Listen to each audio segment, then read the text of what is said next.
I know the answer. I just want to be cute about it. Does anyone think if Kanye, which they are allowing to trend while taking away all of, everything he has, not everything, I'll get into some of that.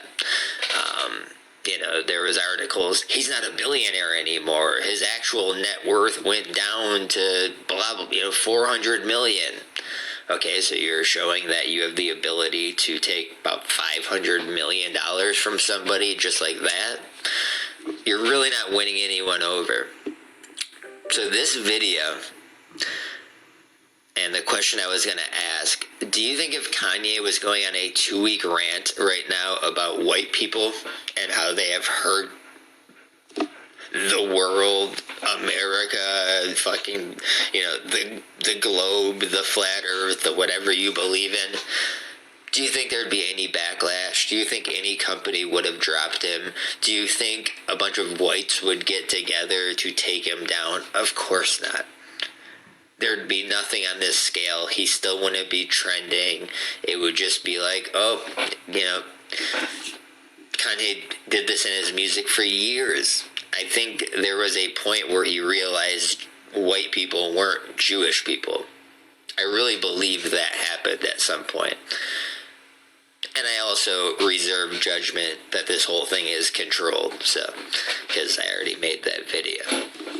So this was a good piece put together by iHypocrite, where you'll see when Kanye mentions white people, there's no pushback, there's no questioning. If he mentions Jewish, then all of a sudden we need to get in an argument, we need to shut it down, whatever word you want to use. Hey, what's up, propaganda media? Good to see you, man. Yeah, Andrew Schultz. Yeah, some dank mentioned something about Andrew Schultz. When somebody wants to be Mr. Edge guy, I'm an edgy comedian, I'm from New York, I once knew Patrice O'Neal, and, we come from a place where you can say anything at any time, and, that's the point of comedy, and then it's like, well, you can't say this, though. It shows your true colors. You're monetized. You got memberships. You got merch. You got one of the biggest Patreons. I don't need to hear it from you. Like, you don't know what it is to be banned for saying things. And if he ever did get, you'll see people, Russell Brand, for example, they get a warning. It's fucking, life is crumbling around them. I lost a YouTube channel the other night. I didn't even tell you guys about it. This shit don't matter. It doesn't fucking matter. I expect it to come with the territory because I'm actually saying something that they don't want people to hear. These people aren't saying anything new. Now, there is nothing new under the sun, but they aren't saying anything groundbreaking or that goes against the mold. They are saying the stuff that is edgy to somebody that watches YouTube videos all the time. Put it that way. I don't know how to put it any better than that about Andrew Schultz. His show's called Flagrant. Put it that. I'm so flagrant. We can't even play any clips from Kanye. They're so hateful. Good business practice right now. Find anybody that you know that's in the shoes, that has a bunch of Yeezys, but are feeling that white guilt, really feeling, really want to uphold their whiteness and show the Jews how much they care about them, and have them literally give their shoes off their feet because it's so hateful for them to wear them, and then resell them at the highest price you possibly can in a year when those designs won't be available.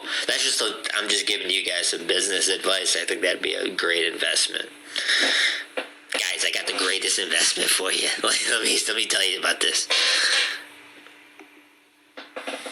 Actually, the trauma, I think, that was implemented to George Floyd was from a vile, white, racist police officer. 5 Jewish businessmen.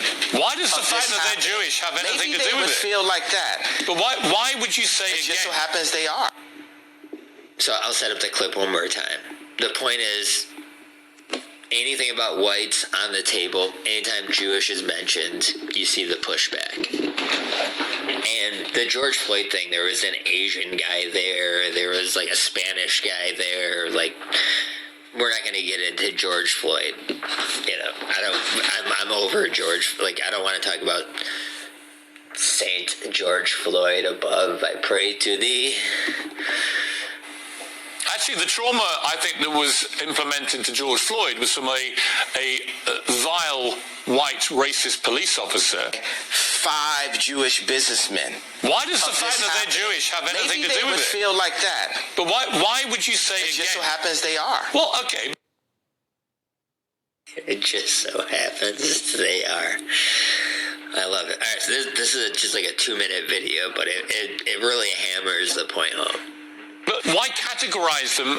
It was a white pastor that talked the majority of the funeral. Half the funeral was pissed, right? There was a Jewish trainer off of exhaustion, a Jewish doctor. They diagnosed. Why do you keep saying Jewish? Because they were. We have to stop demonizing people and realize the biggest terror threat in this country is white men. Look, there is no Jewish media cabal, mafia. That is a figment of either your imagination or a projection of a prejudice, okay? You may have had bad business dealings with people. It's about those people. So even the most liberal, well-intentioned white person has How whiteness poses the greatest threat to U.S. democracy. I don't have to tell any of you guys in the chat, but anybody that just comes across this video, that's one of 1,000 articles probably written over a 6-month span, especially when Trump was in office, right?